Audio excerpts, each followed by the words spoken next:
Let's talk a little bit more about where the Syrian chemical arsenal could be disposed of. There's a lot of questions about that. No answers at the moment.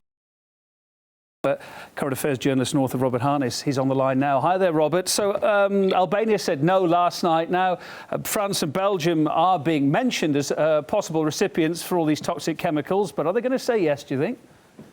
Well, the answer to that is I don't know. Norway has also said no. The reason why France is a obvious candidate is that France has a considerable program running all the time disposing of chemical weapons that are left over from the Second World War, which keep being uncovered. So they have the technical capacity to deal with the problem.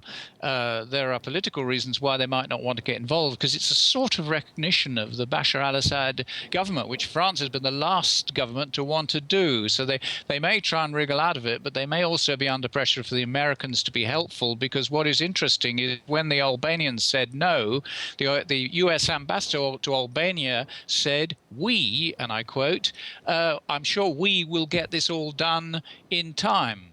Oh, OK. So, but at this point now, it doesn't look like anyone's going to volunteer without some coercion, does it? well, it's not the job you're really looking for, is it? OK, but a lot of countries are saying it's for the greater good, though, aren't they? So where do you think, if it isn't France, where do you think these are going to end up, these chemicals, for final destruction? My guess is that France will say yes, because they'll want to look positive and helpful. François Hollande, don't forget, is actually at this moment in Israel on a 3-day visit. So my feeling is that the French will be helpful. My feeling also is that if they're not, that somebody somewhere will find a way of dealing with this problem, either temporarily or on a permanent basis, because you've got two possibilities. You can either take the stuff in and stock it, or you can take the stuff in, stock it, and destroy it. I wonder what the public reaction would be, because the public in Albania weren't very happy at all, were they? There were days of protest. Well, the trap for the French, apart from the fact that they appear to be recognising Bashar al-Assad, whom they have spent months and years decrying on every possible ground, is that the public may well say that if France had minded its own business in the first place, they wouldn't be in this awkward position of now having to be helpful over chemical weapons. The US has said as well, as you're saying, that there are possible options. Are they all within the EU, though, within Europe? I don't think they're all within Europe, no. I mean, there must be other options. Well, they could go to America, of course.